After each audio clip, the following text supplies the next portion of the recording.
ہے کہ جب چاند دیکھو تو روزہ رکھو اور چاند دیکھو تو افطار کرو. اور ساتھ میں بھی فرمایا فَإِنْ غُمَّ عَلَيْكُمْ، اگر تمہارے اوپر وہ پوشیدہ ہو جائے، یعنی غمہ کے معنی یہ کہ کوئی بادل بیچ میں حائل ہو جائے، غمام وغیرہ، تو فَقْدُرُوا لَهُ، تو پھر اس کے اندازہ لگاؤ. اندازہ لگانے کے معنی یہ کہ 30 روزے پورے کرو، جیسے کہ بعض دوسری روایتوں میں اس کی صراحت آئی ہے فَأَكْمِلُوا 30 روزے پورے کرو. اب یہ اس میں کئی مسائل ہیں رؤیت ہلال سے متعلق. پہلی بات تو یہ ہے کہ یہاں نبی کریم صلی اللہ علیہ وسلم نے رمضان شروع کرنے اور رمضان ختم کر کے عید کرنے کو موقوف فرمایا ہے رؤیت ہلال پر کہ تم چاند کو دیکھ لو.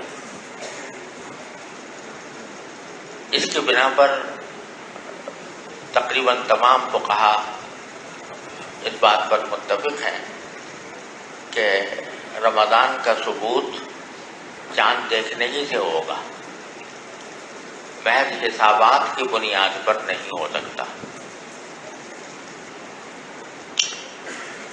کیونکہ حضور نے رؤیت کا ذکر کیا ہے. اور بعض دوسری روایتوں میں الفاظ یہ ہیں کہ صوموا لرؤیتہ وافطروا لرؤیتہ، تو حساب کے ذریعے پتہ نہیں لگایا جا سکتا جب تک کہ رؤیت نہ ہو.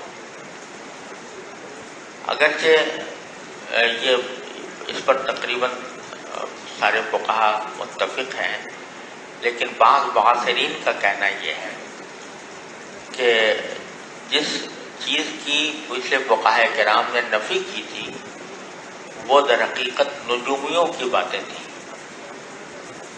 نجومیوں کی باتیں جو ہے محض ظن اور قیاس ہوتی تھی اور ان کا مدار یا ان کی بنیاد کوئی علمی چیز نہیں ہوتی تھی.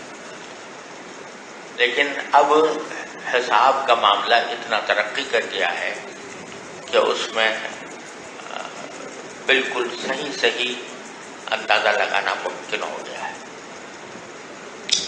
لہذا فقہا نے جو کہا تھا وہ غیر یقینی قسم کے منجمین کی باتوں کے لیے کہا تھا، لیکن اگر حساب یقینی ہو تو پھر اس صورت میں اس کے اوپر عمل کرنے میں کوئی حرج نہیں ہے. بعض معاصرین کا کہنا یہ ہے، بعض معاصر علماء بھی اس کے قائل ہیں. لیکن صورتحال یہ ہے، ذرا سمجھ لو کہ حساب بے شک یقینی ہوتا ہے، جیسے کہ 2 اور 2 4 یقینی ہے. اور اب اتنا یقینی ہے کہ لوگوں نے مصنوعی سیارے چھوڑے اور راکٹ چھوڑے، چاند کے اوپر پہنچے. اب اس میں انہوں نے اس بات کا اندازہ لگایا کہ جس وقت ہمارا یہ سیارہ چاند پر پہنچے گا تو چاند اس وقت کہاں ہوگا، اس کی پوزیشن صحیح اندازہ لگائی تبھی وہاں تک پہنچ پائے. تو اس لیے حساب تو یقینی ہے، لیکن حساب جو کچھ بتاتا ہے وہ یہ بتاتا ہے کہ چاند کس وقت کہاں ہے. سمجھے نا؟ اب چنانچہ جو موجودہ حساب کے لوگ ہیں سائنسدان، وہ یہ بتاتے ہیں کہ چاند کس وقت پیدا ہوگا. پیدا ہونے کے معنی یہ ہے کہ کون سا وقت ایسا آئے گا جس میں چاند جو ہے وہ پوری طرح سورج کی شعاع سے نکل جائے.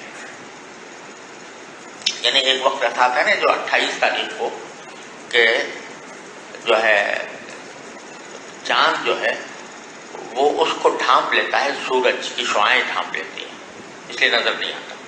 ہوتا تو ہے موجود، لیکن چاند سورج کی شعاعیں ان کو ڈھانپ لیتی ہیں، اس واسطے نظر نہیں آتا. تو کون سا وقت ایسا ہے جب وہ سورج کی شعاع سے نکلے گا، ذرا سا نکلے گا،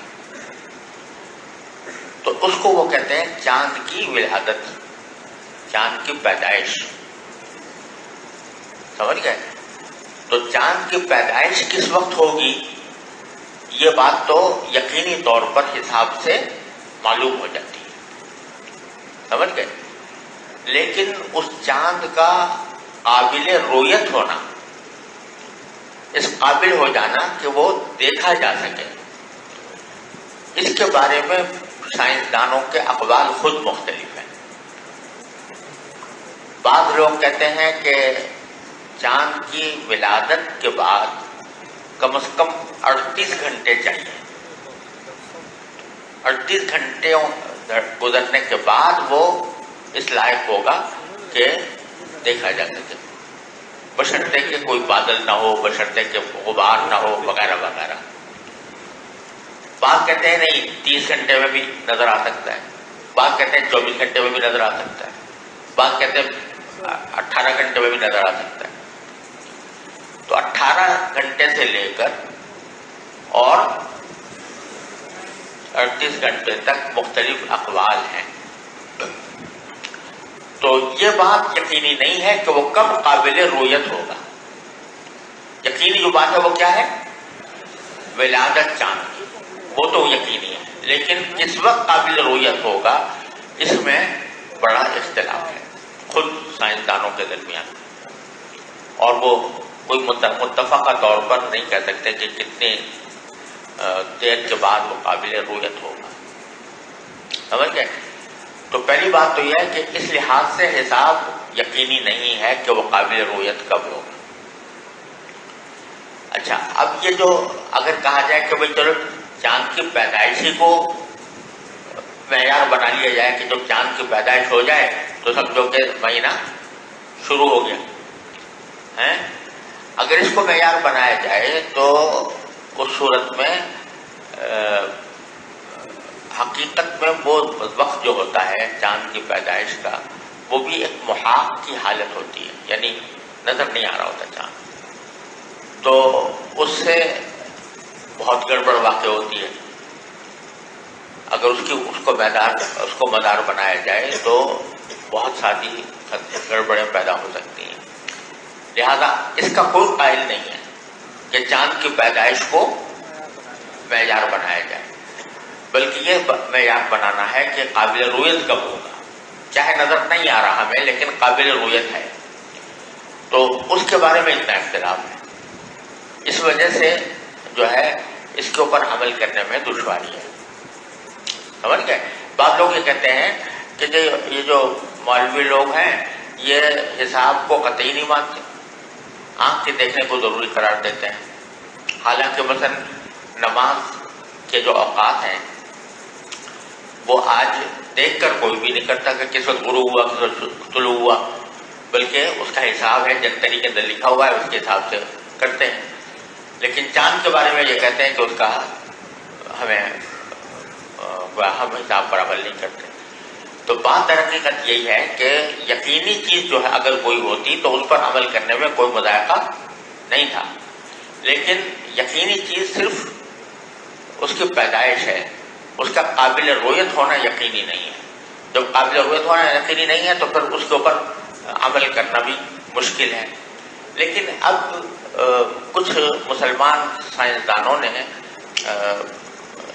کچھ فارمولے بنائے ہیں کہ بھائی کس طریقے سے اس کا تعین کیا جا سکتا ہے، کتنے گھنٹے کے بعد کیا جا سکتا ہے۔ اس کے کچھ فارمولے بنائے ہیں۔ ابھی کچھ پچھلے دنوں ترکی میں ایک کانفرنس ہوئی تھی جس میں اس کا ایک فارمولہ بنایا گیا تھا اور اس پر بہت لوگوں نے اتفاق کا بھی اظہار کیا، لیکن ابھی تک کوئی ایسا فارمولہ کہ جس کے بنیاد پر یہ کہا جا سکے کہ بھائی یہ یقینی قسم کا ہے، وہ ذرا ابھی تک پردہ راز یعنی پردہ خفا میں ہے، لہذا اس کے اوپر عمل کرنا مشکل ہے۔ اگر ایسا کوئی فارمولہ دریافت ہو جائے تو میں ذاتی طور پر یہ سمجھتا ہوں کہ آج کل کے حالات میں اس کے اوپر عمل کر لینے میں کوئی حرج نہیں ہے، اور وجہ یہ ہے کہ آج کل رویت ہلال کا مسئلہ جو ہے ساری دنیا میں ایک بڑا زبردست اختلافات کا سبب بن گیا ہے، اور ان اختلافات کی وجہ سے ایک ہی خاندان کے کچھ افراد روزہ رکھ رہے ہیں، کوئی عید منا رہے ہیں، خاص طور سے مغربی ملکوں میں، انگلینڈ میں اور امریکہ میں یہ بہت بڑا مسئلہ ہے اور اس کی وجہ سے بڑی پریشانیاں پیدا ہوتی ہیں، اور حالات ایسے ہو گئے ہیں کہ مواصلات کے ذرائع اتنے تیز رفتار ہو گئے کہ یہاں پر روزہ ہے اور دوسری جگہ عید ہے، 1 گھنٹے روزہ رکھ کے آدمی چلا تو وہاں پہنچا دوسری جگہ تو وہاں پر عید ہو رہی تھی، اور عید کے دن چلا کہ دوسرے شہر میں پہنچا تو وہاں روزہ رکھے ہوئے تھے لوگ۔ اس قسم کے مسائل بہت زیادہ پیدا ہو گئے ہیں۔ اگر کوئی فارمولہ ایسا دریافت ہو جائے تو میں ذاتی طور پر سمجھتا ہوں کہ اس میں کوئی حرج نہیں ہے اگر اس پر عمل کیا جائے، لیکن ابھی تک متفقہ فارمولہ کوئی ہوا نہیں دریافت۔ قرآن کریم سے بھی معلوم ہوتا ہے کہ چاند کا پورا حساب، والقمر قدرناہ منازل حتی تعلموا عدد السنین والحساب، والقمر قدرناہ منازل حتی تعلموا عدد السنین والحساب، قرآن کریم خود کہہ رہا ہے کہ ہم نے ایسی منزلیں مقرر کر رکھی ہیں، لہٰذا اگر کوئی فارمولہ ایسا دریافت ہو جاتا ہے تو اس میں بہت زیادہ تشدد کی ضرورت مجھے نہیں معلوم ہوتی۔ ایک بات تو یاد کرنی۔ دوسری بات یہ ہے جو ایک بہت بڑا مسئلہ رویت ہلال کے سلسلے میں پیدا ہوتا ہے، وہ ہے اختلاف مطالع کا۔ یہ بحث کہیں پڑھی آپ نے؟ تو اس کو ذرا سمجھ لو۔ اختلاف مطالع جو ہے اس کا مطلب یہ ہے کہ مختلف جگہوں پر صورتحال یہ ہوتی ہے کہ کہیں چاند نظر آتا ہے، کہیں نظر نہیں آتا، تو مسئلے لوگوں کے مختلف ہوتے ہیں۔ تو آیا اختلاف مطالع کا اعتبار کیا جائے؟ اعتبار کرنے کا معنی یہ ہے کہ یہ سمجھا جائے کہ اگر کراچی میں نظر آیا ہے چاند تو لاہور والوں کو اوپر حجت نہ ہو، وہ اپنی رویت کا اعتبار کریں یا اپنی رویت کا اعتبار کریں۔ لکل اہل بلد رؤیت، یہ مسلک ہے امام شافعی کا۔ امام شافعی یہ کہتے ہیں کہ ہر اہل بلد کے لیے اسی کی رویت معتبر ہے، اور ایک جگہ کی رویت دوسری جگہ کے لیے کافی نہیں ہے۔ سمجھ گئے؟ اور ان کا استدلال حضرت عبداللہ بن عباس کے اثر سے ہے۔ ان کے مولا قریب تھے، ان کو رمضان کے اندر حضرت عبداللہ بن عباس نے شام بھیجا جہاں حضرت معاویہ کی حکومت تھی۔ تو شام سے جب واپس آئے تو انہوں نے پوچھا کہ بھائی آپ لوگوں نے وہاں شام میں کس وقت روزہ وہ دیکھا تھا چاند؟ تو انہوں نے کہا جی ہم نے تو جمعہ کی رات میں دیکھا تھا۔ تو کہا جمعہ کی رات میں دیکھا تھا؟ ہم نے تو جمعہ کی رات میں چاند نظر نہیں آیا، ہمیں تو سبت کی رات میں چاند نظر آیا۔ تو اور قریب نے کہا کہ ہم نے بھی دیکھا، حضرت معاویہ نے بھی دیکھا، انہوں نے بھی روزہ رکھا، ہم نے بھی روزہ رکھا۔ تو حضرت عبداللہ بن عباس نے فرمایا لیکن ہم نے تو سبت کی رات میں دیکھا تھا، تو ہم تو اب روزے رکھتے رہیں گے جب تک کہ ہم اپنے خود یہاں چاند نہ دیکھ لیں یا 30 دن پورے نہ ہو جائیں۔ گویا انہوں نے وہاں کی رویت کا اعتبار نہیں کیا۔ اس پر مدار ہے امام شافعی رحمۃ اللہ علیہ کے مذہب کا۔ وہ کہتے ہیں اختلاف مطالع کا اعتبار نہیں ہے۔ باقی سارے فقہا، مشہور تو یہ ہے کہ یہ حنفیہ کا قول ہے، لیکن حقیقت میں سارے فقہا مالکیہ حنابلہ وہ بھی اس بات کے قائل ہیں کہ اختلاف مطالع کا اعتبار نہیں ہے، یعنی ایک جگہ کی رویت دوسری جگہ کے لیے بھی معتبر ہو سکتی ہے۔ سمجھ گئے؟ اور اس بنا پر اگر اس قول کو اختیار کیا جائے، اور حنفیہ کا جو اصل ظاہر و روایت کا قول ہے وہ یہی ہے کہ اگر اہل مشرق نے چاند دیکھ لیا، اہل مغرب نے چاند دیکھ لیا، تو اہل مشرق کے اوپر بھی حجت ہوگا، بشرطے کہ وہ صحیح طریقے سے اس رویت کا ثبوت مشرق میں ہو جائے۔ اور اگر عقلاً دیکھا جائے تو اختلاف مطالع کو معتبر ماننے کا کوئی جواز نہیں ہے۔ اس کی تفصیل یہ ہے، ذرا سمجھو کہ جب چاند افق پر نمایاں ہوتا ہے،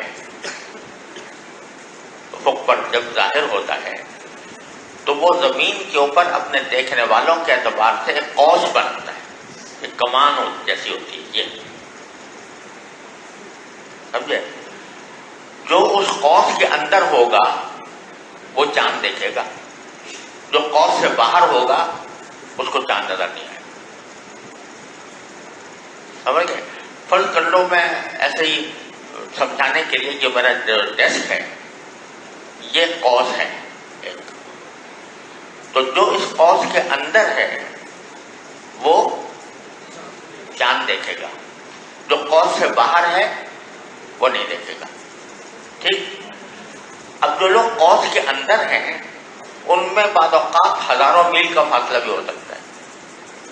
جیسے ایک آدمی اس کونے پر کھڑا ہے قوس کے اور دوسرا اس کونے پر کھڑا ہے، تو ان کے درمیان کتنا فاصلہ ہوا؟ سینکڑوں ہزاروں میل. سمجھ گئے؟ لیکن ان کا مطلب متحد ہے، یہ بھی دیکھ رہا ہے اور یہ بھی دیکھ رہا ہے. ٹھیک؟ اور جو قوس سے باہر ہے وہ چاند نہیں دیکھتا. اب ایک آدمی قوس کے اس کنارے پر کھڑا ہے، وہ دیکھ رہا ہے کہ نہیں؟ دیکھ رہا ہے. اور دوسرا اس قوس سے باہر یہاں کھڑا ہے جس کے درمیان 10 میل کا فاصلہ ہے. سمجھے نا؟ تو نہیں دیکھا. لہذا 10 میل پر بھی مطلب مختلف ہو سکتا ہے اور سینکڑوں میل پر بھی ایک جیسا رہ سکتا ہے. سمجھ گئے نا؟ تو میں اس کی مثال یہ دیا کرتا ہوں، مثلا ہمارا مینار ہے، تو اب اگر تم ادھر چلے جاؤ تو ایک دور تک نظر آتا رہے گا نا مینار، اور ایک وقت ایسا آئے گا کہ یہ نظر نہیں آئے گا. تو وہ آخری نقطہ جس پر نظر آیا ہے وہ یہاں سے فرض کرو 2 میل ہے، 2 میل تک نظر آ رہا ہے. تو 2 میل تک کا جو علاقہ ہے ان کا مسئلہ ایک ہے. آخری نقطے سے ذرا آگے بڑھ جاؤ 10 قدم تو نظر نہیں آئے گا. تو وہ کیا ہوا؟ اس کا مطلب مختلف ہو گیا. تو جو لوگوں میں یہ بات مشہور ہے کہ قریب والے کے اندر تو مطلب ایک ہوتا ہے اور بعید میں مطلب مختلف ہو جاتے ہیں، تو قرب و بعد کا اختلاف مطالعے سے کوئی تعلق نہیں ہے. سمجھ میں آئی بات؟ اچھا، اب اگر ایسا ہوتا کہ ہمیشہ زمین پر جو قوس بنتی ہے وہ ہمیشہ ایک ہی ہوتی تو اس وقت ہم یہ کہہ سکتے تھے کہ بھئی جو اس قوس کے اندر ہیں ان کا مطلب تو متحد ہے، جو باہر ہیں ان کا مطلب الگ ہے نا. لیکن ہوتا یہ ہے کہ ہر مہینے چاند نئی قوس بناتا ہے. اب کہ اگر یوں ہے تو اگلے مہینے یوں ہوگی. جو لوگ اس قوس سے اندر تھے وہ باہر چلے جائیں گے، جو باہر تھے وہ اندر آ جائیں گے. تیسرے مہینے یوں ہوگی، چوتھے مہینے یوں ہوگی. تو ہر مہینے قوس میں تبدیلی واقع ہوتی رہتی ہے. لہذا مستقل طور پر یہ نہیں کہا جا سکتا کہ یہ شہر اور وہ شہر، یہ 2 شہر جو ہیں آپس میں متحد المطلع ہے یا مختلف المطلع ہے، بلکہ ہر مہینے الگ صورتحال ہو. سمجھ میں آئی بات؟ لہذا اگر اختلاف مطالعے کو معتبر مانا جائے تو یہ بھی ہو سکتا ہے کہ شہر کے ایک حصے میں چاند نظر آ رہا ہو، دوسرے حصے میں نظر نہ آ رہا ہو. کراچی تو بڑا شہر ہے، تو اس میں اگر وہ قوس کے اندر آدھا حصہ آ گیا شہر کا اور آدھا حصہ نہیں آیا تو آدھے حصے میں نظر آئے گا، آدھے حصے میں نظر نہیں آئے گا. تو اگر اختلاف مطالعے کو معتبر مانا جائے مطلقاً تو ایک ہی شہر کے اندر بھی مطلب مختلف ہو سکتا ہے. سمجھ گئے؟ پھر حدیث کے نقطۂ نظر سے اگر دیکھیں، یہ فرمایا کہ اذا رأیتم فصوموا، رأیتموہ فصوموا یا صوموا لرؤیتہ. یہ خطاب کس کو ہے؟ مسلمانوں کو ہے نا، سب مسلمانوں کو. تو کیا اس کا مطلب یہ کہ ہر فرد چاند دیکھے؟ یہ مراد ہوگی، بلکہ یہ کہ اے مسلمانوں تم میں سے جو لوگ بھی چاند دیکھ لیں تو دوسروں کے لیے وہ معتبر ہے. سمجھے کہ نہیں؟ اب اس میں کوئی آپ نے تفریق یہ نہیں فرمائی کہ ایک شہر کے لوگ دیکھیں یا 2 شہر کے لوگ دیکھیں. صوموا ایھا المسلمون لرؤیتہ، اے مسلمانوں جب تم چاند دیکھ لو، یعنی تم میں سے کوئی افراد بھی چاند دیکھ لیں تو روزہ رکھو. تو اختلاف مطالعے کا تو کوئی اعتبار ہم نے کیا نہیں. دنیا میں کوئی بھی چاند دیکھ لے سارے مسلمانوں پر ہو جائے گی. بات سمجھ آئی؟ تو اس اختلاف مطالعے کے معتبر نہ ہونا، اختلاف مطالعے کا اور ایک جگہ کی رویت کا دوسری جگہ کی رویت پر منطبق ہونا، یہ بالکل عقلی نقلی ہر اعتبار سے درست ہے. سمجھ رہے ہو بات؟ جہاں تک عبداللہ بن عباس کے اثر کا تعلق ہے، ایک تو یہ کہا جا سکتا ہے کہ ان کا اجتہاد تھا. دوسری بات یہ ہے کہ بات یہ ہے، ذرا سمجھ لو کہ انہوں نے جو قریب نے آ کر شہادت دی وہ کس بات کی دی کہ رمضان کا روزہ جو ہے، رمضان کی رویت ان کے ہاں جمعہ کی رات میں ہو گئی تھی، ہے نا.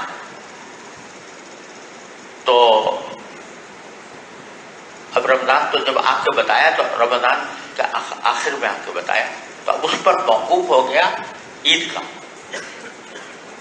تو جب حضرت عبداللہ بن عباس نے یہ کہا کہ بھائی تم نے وہاں رمضان کا روزہ دیکھا ہوگا تو جمعہ کے دن، اب اگر ہم تمہاری بات کا اعتبار کریں تو اپنے عید میں بھی اعتبار کرنا پڑے گا نا. ایک دن پہلے ہمیں عید کرنی پڑے گی.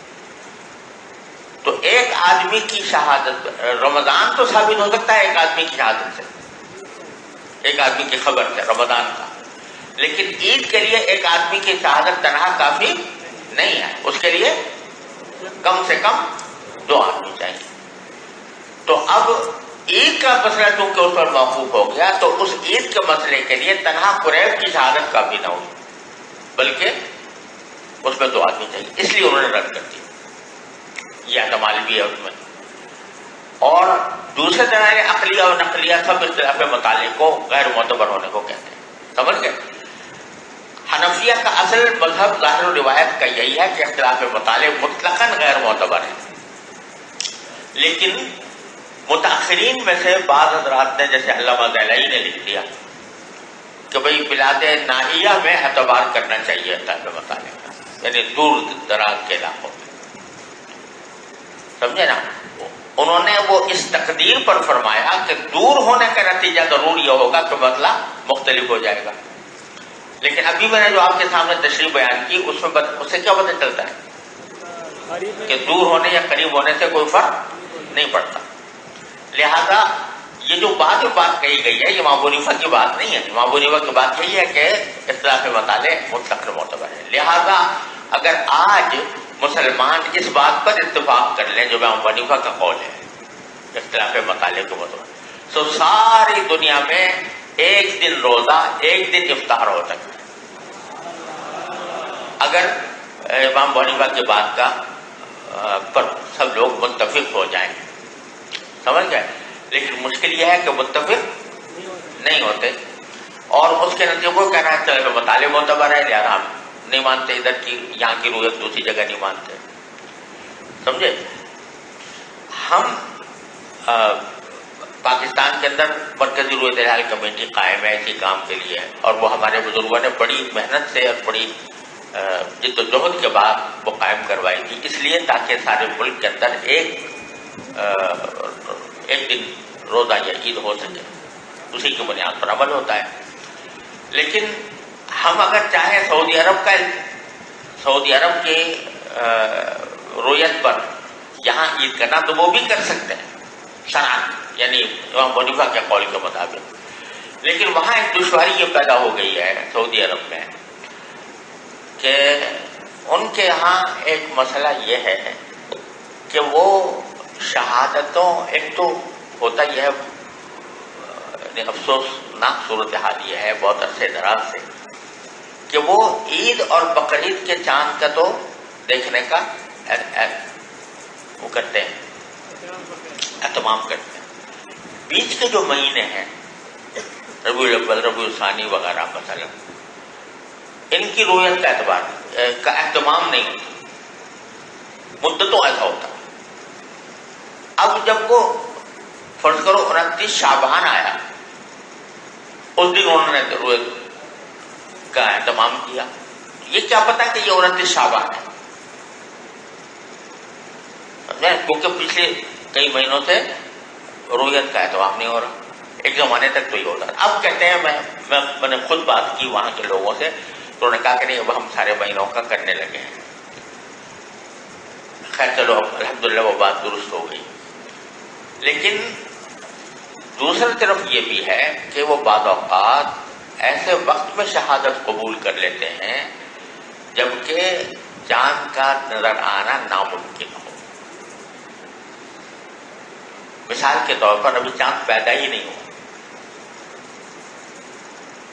چاند ابھی پیدا ہی نہیں ہوا، اور نے کہا جی گواہوں کی گواہی آ گئی ہے، لہٰذا اعلان کر۔ اس بات کے بعد اوقات ہمارے اور ان کے درمیان 2 دن کا بھی فرق ہوا ہے کبھی کبھی، سمجھے نا؟ تو یہ مسئلہ جو ہے یہ ذرا تھوڑا سا پیچیدہ ہو گیا، اور یہ بہرحال ایک اجتہادی مسئلہ ہے کہ وہ یہ کہتے ہیں کہ بھائی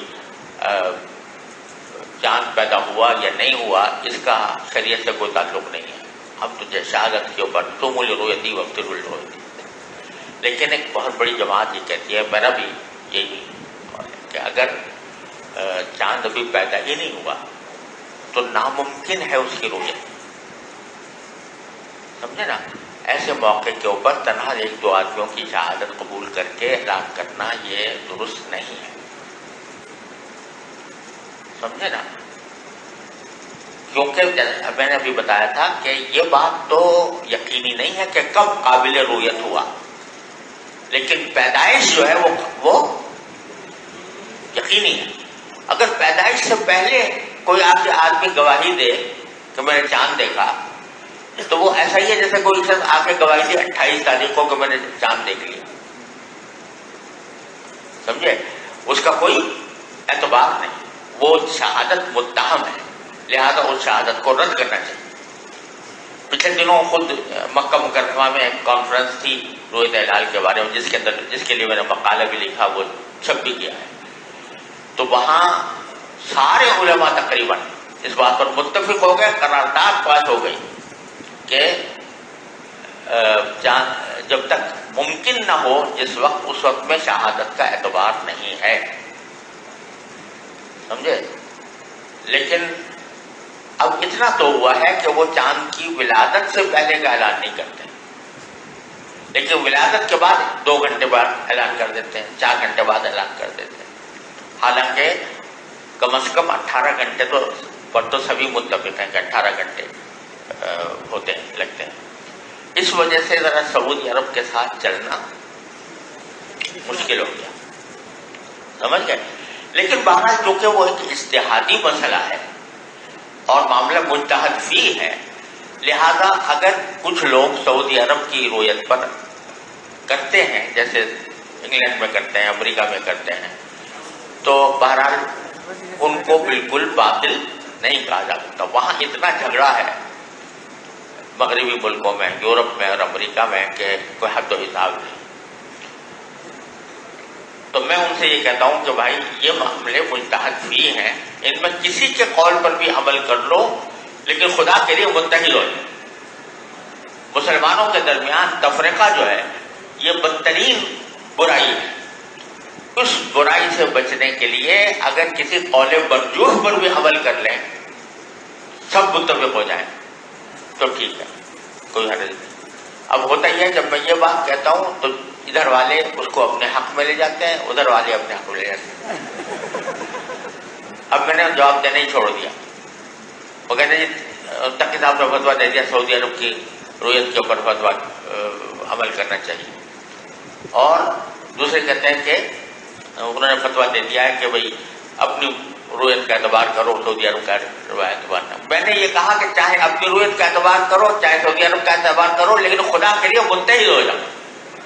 جس پر متحد ہو کر تو کوئی ایک طریقہ اختیار کر لو تو وہ ٹھیک ہے، بنسبت کوئی حرج نہیں ہے، چاہے وہ مرجو ہو، لیکن وہ آدھی بات کہتے ہیں، اور آدھی بات ایک فریق لے اڑتا ہے، آدھی بات ایک فریق لے اڑتا ہے۔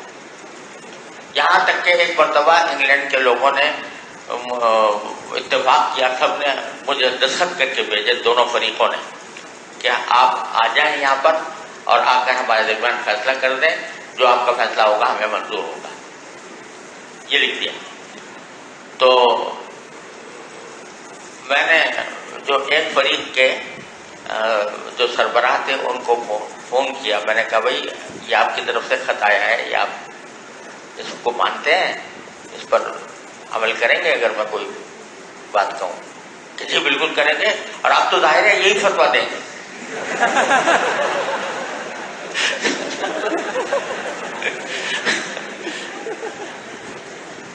مطلب کہ یہ ظاہر ہے کہ ہمارے حق میں فتویٰ دیں گے۔ تو میں نے اب یعنی جب آدمی اس نقطۂ نظر سے کسی کو یہ کہے کہ بھائی تم فیصلہ کر دو کیونکہ تم میرے حق میں بہتر دو گے، تو اس میں آدمی کیا جائے؟ میں نے کہا بھائی معاف کرو، اللہ میں آپ سے معافی مانگتا ہوں، میں ایسے ہی صورت میں نہیں آ سکتا۔ تو یہ ایک ایسی چیز بن گئی ہے کہ جس کے اوپر ایک لڑائی جھگڑا اور جو ہے اتنا جمود اپنی رائے کے اوپر کہ دوسرے کی رائے سننے کے لیے تیار نہیں ہے۔ لیکن جیسے میں نے رکھا کہ معاملہ مجتہد فی ہے، اور جھگڑا جو ہے وہ ایسی چیز ہے کہ نبی کریم صلی اللہ علیہ وسلم نے کعبے کی بناء ابراہیمی کو چھوڑ دیا، کس وجہ سے؟ کہ کوئی فتنہ نہ پیدا ہو جائے۔ تو یہاں فتنے ہے کہ ہر ایک اپنے اس کے اوپر جمع ہو بیٹھا ہے اور دوسرے کی بات سننے کو تیار نہیں۔ استغفر اللہ رب۔ بہرحال جو حقیقت ہے وہ میں نے عرض کر دی۔ اگر سب متفق ہو جائیں تو ساری دنیا میں ایک دن روزہ، ایک دن عید ہو سکتی ہے امام ابو حنیفہ کے قول کے مطابق۔ چلو